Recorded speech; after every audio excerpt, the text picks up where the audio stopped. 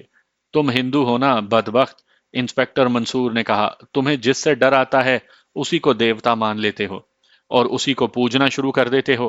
ہمارے ساتھ رہو، ہمارا خدا تمہاری بھی حفاظت کرے گا۔ اس نے میرے ہاتھ سے ریوالور لے لیا اور ہندوؤں کی طرف نالی کر کے غصے سے بولا، یہیں کھڑے رہو، مجھے حکم ملا ہے کہ جو کانسٹیبل بھاگنے کی کوشش کرے اسے گولی مار دو۔ حوصلہ کتنی بڑی طاقت ہوتی ہے! خدا کی ذات پر اعتماد ہو تو اس قوت میں اضافہ ہو جاتا ہے۔ بھاگتے ہوئے مرنے اور ثابت قدمی میں مرنے میں بڑا ہی فرق ہے۔ ڈر ڈر کر بھی آدمی زندہ رہتے ہیں اور دوسروں کو ڈرا کر اپنا مطیع بنائے رکھنے والے بھی زندہ رہتے ہیں، لیکن ان کی زندگیوں میں بہت بڑا فرق ہوتا ہے۔ ڈرنے والے ہنسنے اور مسکرانے سے بھی ڈرتے ہیں، اور ڈرانے والے خوشیوں اور مسرتوں سے بھرپور زندگی گزارتے ہیں، کامیاب ہوتے ہیں۔ ہر راستہ ان کے لیے سیدھا اور آسان ہوتا ہے۔ انسپیکٹر منصور ڈر کو اپنی مردانگی میں جذب کر لینے والا آدمی تھا۔ میں اسے کہنا چاہتا تھا کہ آؤ واپس چلیں۔ مجھے امید تھی کہ وہ اب بن مندر کا نام نہیں لے گا اور رپورٹ لکھے گا کہ بن مندر میں بدروحیں اور شر شرار رہتے ہیں، اس لیے اس جگہ کو پولیس کے کاغذوں سے مٹا دو۔ مگر وہ پکا ڈھیٹ نکلا۔ میرے ساتھ آؤ محمد خان۔ وہ مجھے اپنے ساتھ لے چلا۔ وہ ندی کے کنارے جا رکا اور ٹارچ روشن کر کے کنارے پر کچھ دیکھنے لگا۔ اس نے کہا، کشتی یہاں بندھی ہوئی تھی۔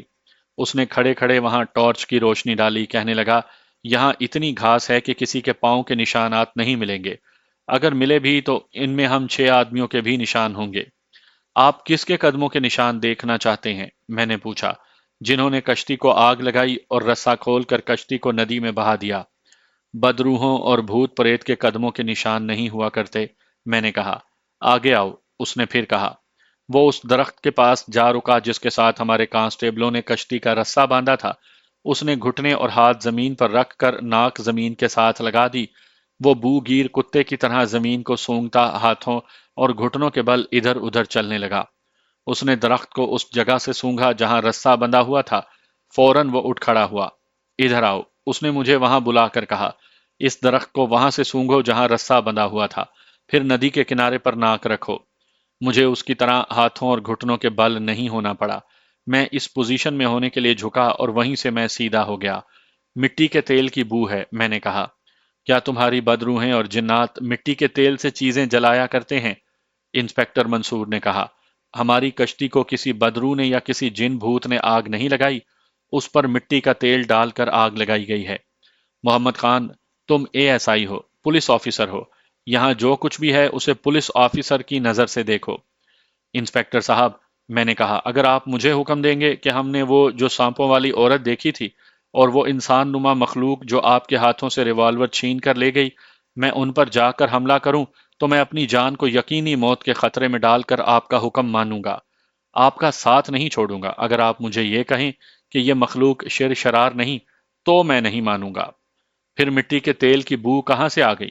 آپ کے پاس ایسا کوئی ثبوت نہیں کہ جس تیل کی یہ بو ہے اسی سے ہماری کشتی جلائی گئی ہے؟ میں نے کہا، یہ اتفاق بھی ہو سکتا ہے کہ یہاں کل پرسوں کوئی کشتی رکی ہو اور اس میں سے تیل اتارا اور یہاں رکھا گیا ہو۔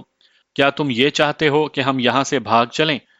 آپ میرے آفیسر ہیں، میں نے کہا۔ میں آپ کے حکم کا پابند ہوں۔ میرا مشورہ یہ ہے کہ ہم واپس چلے چلیں اور آپ اپنے ایس پی کو یہی رپورٹ دیں جو ہم نے دیکھا ہے۔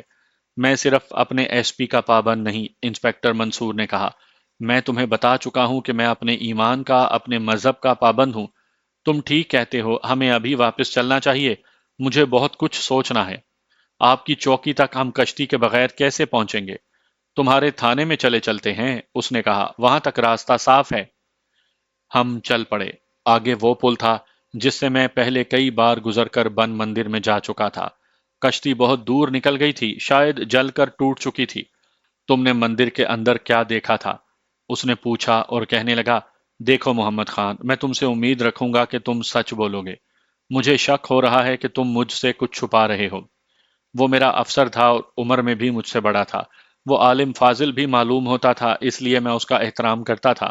وہ ٹھیک کہہ رہا تھا کہ میں اس سے کچھ چھپا رہا تھا۔ میں اپنا راز کسی قیمت پر اسے نہیں دے سکتا تھا۔ میرے لیے جھوٹ بولنا لازمی تھا۔ اسے میں اپنا فرض سمجھتا تھا کہ اسے ڈراؤں اور گمراہ کروں تاکہ وہ مندر کا خیال ذہن سے اتار دے۔ وہ اپنی مہم اور مقصد کے ساتھ مخلص اور دیانتدار تھا۔ میں اسے دھوکہ دے رہا تھا۔ میں آپ سے کچھ بھی نہیں چھپا رہا، میں نے کہا۔ آپ نے میری اس دلیری کی قدر نہیں کی کہ میں خطروں کو بھول کر اس مندر کے اندر چلا گیا تھا جس کے متعلق مجھے معلوم نہیں تھا کہ اندر کیا ہے۔ میں اندر قدم رکھتے ہی مارا جا سکتا تھا اور آپ میری وفاداری پر شک کر رہے ہیں۔ میں شک نہیں کر رہا، اس نے کہا۔ میں کہہ رہا ہوں کہ تم نے اندر جو کچھ دیکھا ہے، جو تم ڈر کے بارے بتا نہیں رہے۔ میں نے پھر بھی انکار کیا۔ وہ پرانا انسپیکٹر تھا، میں اس کے مقابلے میں بچہ تھا۔ اس نے کچھ باتیں شروع کر دیں جو جنوں بھوتوں کے متعلق تھیں۔ میں اس کی باتیں بھی سن رہا تھا اور یہ بھی سوچ رہا تھا کہ اسے کس طرح ڈراؤں۔ ہیڈ کانسٹیبل احمد علی نے مجھے جو ترکیب بتائی تھی اس پر میں نے کامیابی سے عمل کیا تھا، لیکن ایک بات رہ گئی تھی۔ مندر میں جو بوڑھی آوازیں سنائی دی تھی، ان سے معلوم ہوا تھا کہ اس مخلوق کو معلوم تھا کہ جو انسپیکٹر آیا ہے اس کا نام منصور ہے، اور ساتھ میں 4 کانسٹیبل ہیں اور ہم کشتی پر آئے ہیں۔ میں نے یہ باتیں انسپیکٹر منصور کو نہیں بتائی تھی۔ سوچ سوچ کر میں نے یہی فیصلہ کیا کہ یہ بھی اسے بتا دوں۔ انسپیکٹر صاحب، میں نے اسے کہا، آپ واقعی تجربہ کار اور سیانے پولیس انسپیکٹر ہیں۔ آپ نے ٹھیک کہا ہے کہ میں آپ سے کچھ چھپا رہا ہوں۔ میں نے مندر کی ایک بات اس لیے آپ سے چھپا لی تھی کہ آپ اسے سچ نہیں مانیں گے۔ نہ بتانے کی دوسری وجہ یہ ہے کہ ایک آواز نے مندر کے اندر مجھے ڈرایا تھا کہ میں نے اندر کی کوئی بات باہر کسی سے کی تو سزا بڑی بھیانک ہوگی۔ اس نے مجھے کہا تھا کہ زندہ رہنا چاہتے ہو تو سب کو یہاں سے لے جاؤ اور آئندہ ادھر نہ آنا۔ مجھے ساری بات سناؤ محمد خان، انسپیکٹر منصور نے کہا۔ میں اندر کی ہی بات سننا چاہتا تھا اور تم نے وہی چھپا لی۔ کسی ضعیف بوڑھے کی آواز تھی، میں نے کہا۔ وہ نظر نہیں آتا تھا۔ اس نے بار بار آپ کا نام لیا۔ اسے یہ بھی معلوم تھا کہ ہمارے ساتھ 4 کانسٹیبل ہیں اور یہ بھی کہ ہم کشتی پر آئے ہیں۔ اس آواز نے میرا نام بھی لیا تھا۔ میں نے انسپیکٹر منصور کو ایک ایک بات سنا دی جو اس بوڑھے نے مجھے کہی تھی۔ وہ بدروہیں نہیں تو اور کیا ہیں، میں نے کہا۔ انہیں ہمارے نام کیسے معلوم ہو گئے؟ اور ہم نے جو باہر دیکھا ہے وہ کیا تھا؟ میں معلوم کرنے کی کوشش کروں گا، انسپیکٹر منصور نے کہا۔ میں راز لینا جانتا ہوں انسپیکٹر صاحب، میں نے جھنجھلا کر کہا۔ آپ پھر کبھی ادھر نہیں آئیں گے۔ آپ سمجھ نہیں رہے کہ آپ کا انجام کیا ہوگا۔ ہم اسی مسئلے پر بحث کرتے آئے کہ یہ سب کیا ہے۔ اس نے مجھ سے کئی باتیں پوچھیں۔ اس کا انداز بڑا پیارا اور دوستانہ تھا۔ میں اسے بتاتا رہا اور فاصلہ کٹتا گیا۔ ہم نے رات اپنے تھانے میں گزاری۔ میں صبح دفتر میں گیا تو سب انسپیکٹر شمس الحق اور انسپیکٹر منصور سر جوڑے بیٹھے تھے۔ مجھے دیکھ کر چپ ہو گئے۔ سب انسپیکٹر شمس الحق نے میرے ساتھ رسمی سی ایک دو باتیں کی اور کہا کہ تم جاؤ اور گھوم پھر آؤ۔ ہاں محمد خان، انسپیکٹر منصور نے کہا، اپنے دوستوں سے مل ملا لو، پھر اپنی چوکی کو روانہ ہو جائیں گے۔ میں دفتر سے نکل آیا۔ وہ کوئی ایسی بات کر رہے تھے جو وہ مجھ سے چھپانا چاہتے تھے۔ میں بھی کچھ مہلت چاہتا تھا۔ مجھے ہیڈ کانسٹیبل احمد علی سے ملنا تھا۔ میں باہر نکلا تو وہ مل گیا۔ میں نے اسے رات کا سارا واقعہ سنایا۔ اس نے خوشی کا اظہار کیا کہ میں خیریت سے واپس آ گیا ہوں۔ میں نے اسے بتایا کہ انسپیکٹر منصور اب بھی نہیں مانتا کہ بن مندر میں بدروہیں وغیرہ رہتی ہیں۔ اس شخص کا دماغ چل گیا ہے، احمد علی نے کہا۔ نظر آتا ہے کہ یہ وہیں کہیں مرے گا۔ اسے انعام اور ترقی کا لالچ مروائے گا۔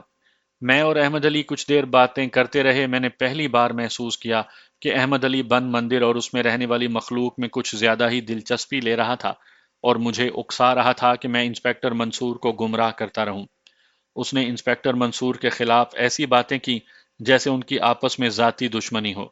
اتنے میں انسپیکٹر منصور نے مجھے بلا لیا۔ اس نے کہا کہ میں کانسٹیبلوں کو بلا لوں اور چلیں۔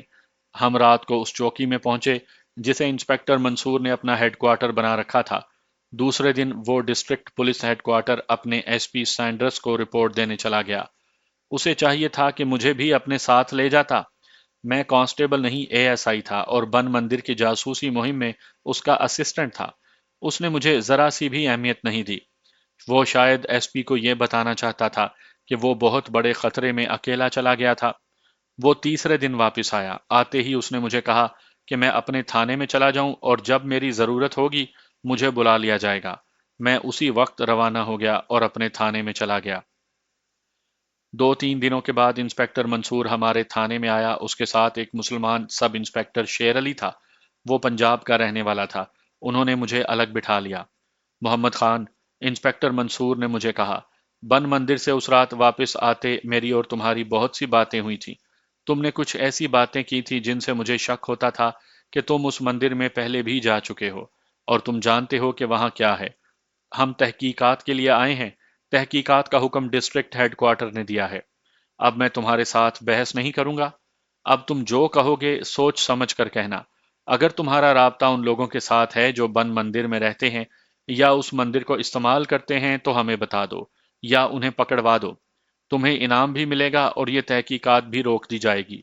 میں نے قسمیں کھائیں کہ میں بن مندر میں کبھی نہیں گیا، نہ مجھ میں اتنی جرت ہے کہ بھوت پریت اور جنوں چڑیلوں کے ساتھ رابطہ رکھوں۔ محمد خان، سب انسپیکٹر شیر علی نے کہا، کسی ملزم کو تم گرفتار کرو گے اور وہ قسمیں کھائے گا کہ اس نے یہ جرم نہیں کیا تو تم اسے چھوڑ دو گے؟ کیا میں ملزم ہوں؟ میں نے کہا، مجھے میرا جرم تو بتا دیں۔ وہ میں بتا چکا ہوں، انسپیکٹر منصور نے کہا۔ کشتی پر تیل ڈال کر آگ لگائی گئی تھی۔ یہ کام شر شرار کا نہیں ہو سکتا۔ کانسٹیبل ڈر کر چیخنے چلانے لگے تھے۔ میں خود ڈر گیا تھا۔ میں نے بہت دیر بعد اپنے آپ پر قابو پایا اور اپنے آپ کو حوصلہ دیا تھا، مگر تم بالکل پرسکون رہے۔ تم ذرا سا بھی نہیں ڈرے۔ تم طاقتور ہو سکتے ہو، اتنا دلیر اور بے خوف نہیں ہو سکتے کہ جس جگہ کے متعلق خود کہو کہ وہاں بدروہیں اور بھوت پریت ہیں، وہاں اس طرح اندر چلے جاؤ جیسے یہ تمہارا اپنا گھر ہو۔ تم اندر کے راستوں سے بھی واقف ہو اور تم نے اندر کی باتیں جو بہت دیر بعد بتائیں۔ پہلے تم نے کہا تھا کہ تم نے مندر کے اندر اندھیرے کے سوا کچھ نہیں دیکھا۔ 3 گھنٹے بعد تم نے مجھے ایک بوڑھی آواز کا قصہ سنا دیا۔ میں نے آپ کو اس کی وجہ بتا دی تھی، میں نے کہا۔ اور وہ آدمی جسے میں نے ایک رات اس مندر کی طرف سے آتے دیکھا تھا، انسپیکٹر منصور نے کہا، اور اسے میں نے روکا تھا اور اس نے مجھے گھونسا مار کر میرا ریوالور اڑا لیا اور غائب ہو گیا تھا، وہ تم تھے۔ میں نے تڑپ کر کہا، یہ جھوٹا الزام ہے۔ میرا اس علاقے میں کیا کام تھا؟ میں تمہاری طرح نا تجربہ کار نہیں ہوں محمد خان، انسپیکٹر منصور نے کہا۔ میں ایک زمانے سے اسپیشل برانچ میں ہوں۔ میرا واسطہ بنگالی ہندوؤں سے رہا ہے۔ ساری دنیا میں اگر کوئی سب سے زیادہ چالاک اور عیار انسان ہے تو وہ بنگالی ہندو ہے۔ میں نے ہندو نوسر بازوں کو انگلیوں پر نچایا ہے۔ تم تو پنجاب کے دیہاتی ہو۔ وہ آدمی جس نے مجھے گھونسا مار کر بے ہوش کیا تھا، وہ ہر وقت میری آنکھوں کے سامنے رہتا ہے۔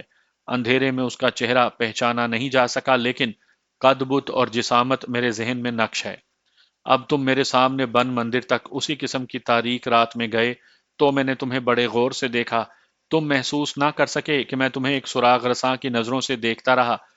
میں نے تمہاری چال دیکھی، انداز دیکھا، میں نے تمہیں ہر زاویے سے دیکھا، اور میرے دماغ نے کہا کہ یہ تھا وہی شخص۔ اس رات تم مندر میں گئے تھے۔ میں نا تجربہ کار ہی تھا، پسماندہ اور دیہاتی بھی تھا، لیکن میں پولیس کا آدمی تھا، قانون وغیرہ کو سمجھنے لگا تھا۔ میں نے انسپیکٹر منصور سے کہا کہ میں نہیں سمجھ سکتا کہ مجھ پر یہ الزام کیوں عائد کیے جا رہے ہیں۔ اگر میں ملزم ہوں تو میرے خلاف شہادت لائی جائے۔ ہم چاہتے ہیں کہ تمہاری بچت ہو جائے، سب انسپیکٹر شیر علی نے کہا۔ تم صحیح بات بتا دو، ہم مندر پر چھاپا ماریں گے اور بتائیں گے کہ یہ تمہارا کارنامہ ہے۔ تم جاسوس بن کر گئے تھے اور مجرموں کی نشاندہی تم نے کی ہے۔ وہاں کوئی مجرم نہیں، میں نے کہا۔ آپ خود سوچیں، اس خوفناک علاقے میں ایک عورت کا کیا کام؟ کیا آپ اسے زندہ عورت سمجھتے ہیں جس کے جسم کے ساتھ سانپ لپٹے ہوئے تھے؟ محمد خان، انسپیکٹر منصور نے کہا، تم ہمارے مسلمان بھائی ہو، ہم تمہیں موقع دیتے ہیں، سوچ لو۔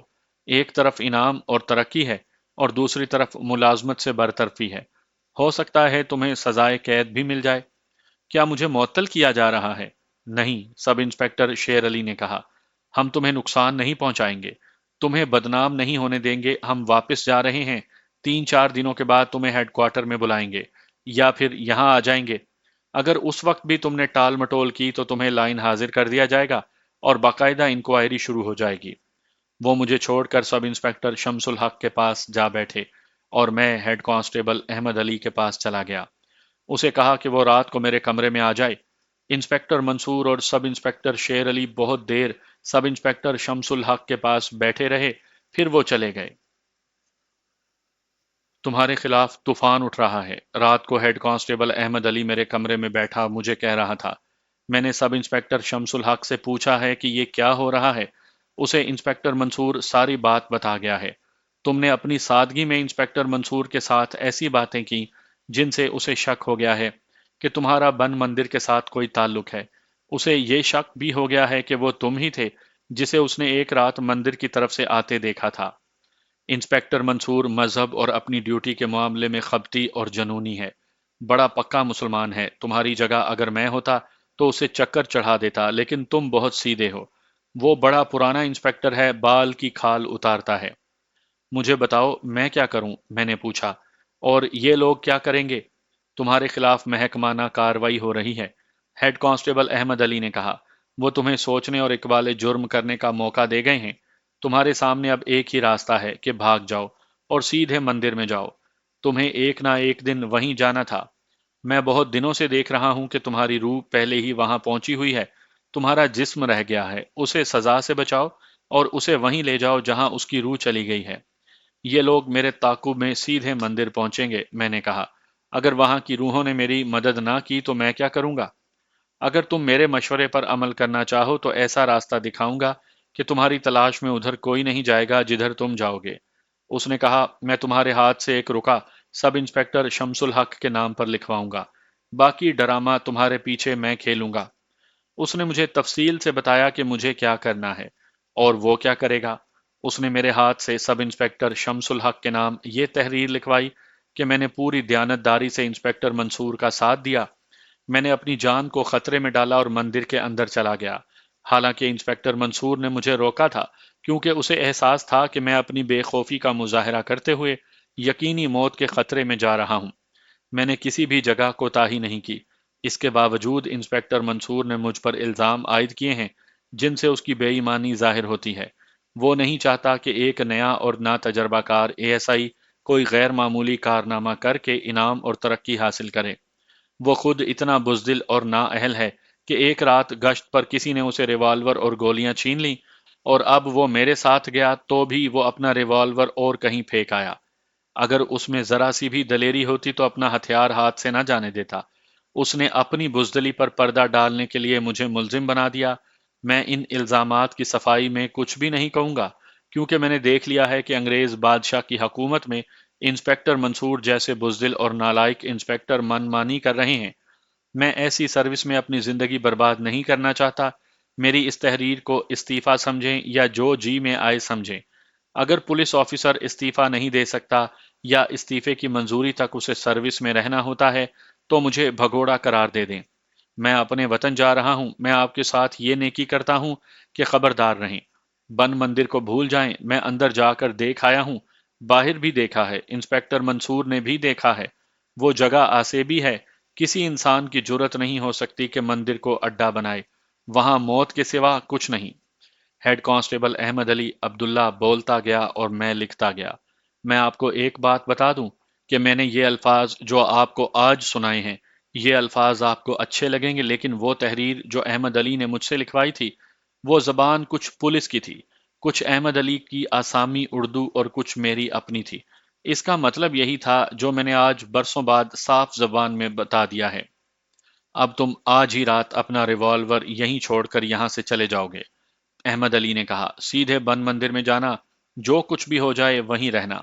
مجھے ایسے محسوس ہو رہا ہے کہ کچھ بھی نہیں ہوگا۔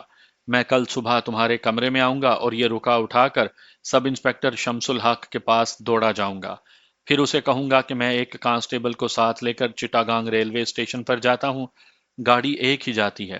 اس کی روانگی سے پہلے پہنچ جاؤں گا۔ کانسٹیبل میرا اپنا آدمی ہوگا۔ میں ایک گواہ چٹاگانگ سے بھی لے لوں گا اور میں ثابت کر دوں گا کہ تم ریل گاڑی پر سوار ہوتے ہوئے دیکھے گئے ہو۔ شمس الحق اسی وقت ڈسٹرکٹ ہیڈ کوارٹر کو ٹیلی فون کر دے گا کہ ASI محمد خان بھگوڑا ہو گیا ہے۔ میں نے کہا، پولیس تمام راستے میں ریل گاڑی دیکھے گی، میں نہیں ملوں گا تو؟ پولیس تمہیں تلاش تو ضرور کرے گی، لیکن میں یقین کے ساتھ کہتا ہوں کہ بن مندر کا کسی کو خیال نہیں آئے گا۔ احمد علی نے کہا، انسپکٹر منصور مندر کی مہم تو جاری رکھے گا۔ اوہ، میں تمہیں ایک بات تو بتانا بھول گیا تھا، ہیڈ کانسٹیبل احمد علی نے کہا۔ بن مندر کی مہم SP سینڈرس کے حکم سے ملتوی کر دی گئی ہے۔ انسپیکٹر منصور نے شمس الحق کو آج بتایا ہے۔ اس نے ایس پی کو صحیح رپورٹ دی ہے کہ مندر کے قریب اس پر کیا گزری ہے اور کشتی بھی جل گئی ہے۔ ڈسٹرکٹ ہیڈ کوارٹر والے اب یہ سوچ رہے ہیں کہ مندر اگر آسیبی ہے تو اس مہم کو ترک کر دیا جائے، مگر انسپیکٹر منصور اپنا دوسرا سرکاری ریوالور ضائع کرنے کا ذمہ دار کسی اور کو ٹھہرانا چاہتا ہے تاکہ اس پر سرکاری ہتھیار ضائع کرنے کا الزام نہ آئے۔ میرا یقین یہ ہے کہ اب کوئی مہم بن مندر کی طرف نہیں جائے گی، لیکن میرے دوست، مہم جائے نہ جائے، جو کچھ بھی ہوتا ہے ہوتا رہے۔ تم سوچو کہ تم پر اس وقت کیا مصیبت آ رہی ہے۔ تم سیدھے جیل خانے میں جا رہے ہو۔ انسپیکٹر منصور چالاک آدمی ہے، وہ جھوٹے گواہ بنا کر ثابت کر دے گا کہ اس سے ریوالور تم نے چھینا تھا۔ وہ جھوٹی شہادت سے تمہارے خلاف سارے الزام ثابت کر دے گا۔ مجھے جانا ہی پڑے گا، میں نے آہ لے کر کہا۔ ہاں، تمہیں جانا ہی پڑے گا، ہیڈ کانسٹیبل احمد علی نے کہا۔ تم نے مجھے دوست بنایا ہے، میں آسامی مسلمان ہوں۔ دیکھ لینا کہ آسامی مسلمان پنجابی مسلمان کو بچانے کے لیے کیا کرتا ہے۔ اگر مجھے تمہارے پاس آنے کی ضرورت محسوس ہوئی تو خدا کی قسم اپنی اتنی لمبی سروس پر لات مار کر آ جاؤں گا، تمہارے ساتھ مروں گا، اور ہو سکتا ہے میں تمہارے پاس آ ہی جاؤں۔ سوچ کر احمد علی نے کہا، میری بات کچھ اور ہے، تمہیں وہاں کوئی نقصان نہ پہنچے۔ اگر میں نقصان سے ڈر جاؤں تو یہ دوستی نہ ہوئی، اس نے کہا۔ تم میری فکر نہ کرو۔ میں کچھ جذباتی ہو گیا، کئی خیالات آئے، کئی وہم اور وسوسے سے ذہن میں آئے، لیکن احمد علی نے مجھے ایسا سہارا دیا کہ میرا ذہن صاف ہو گیا، اور میں نے اس ارادے کو مضبوط کر لیا کہ آج رات مجھے یہاں سے چلے جانا ہے۔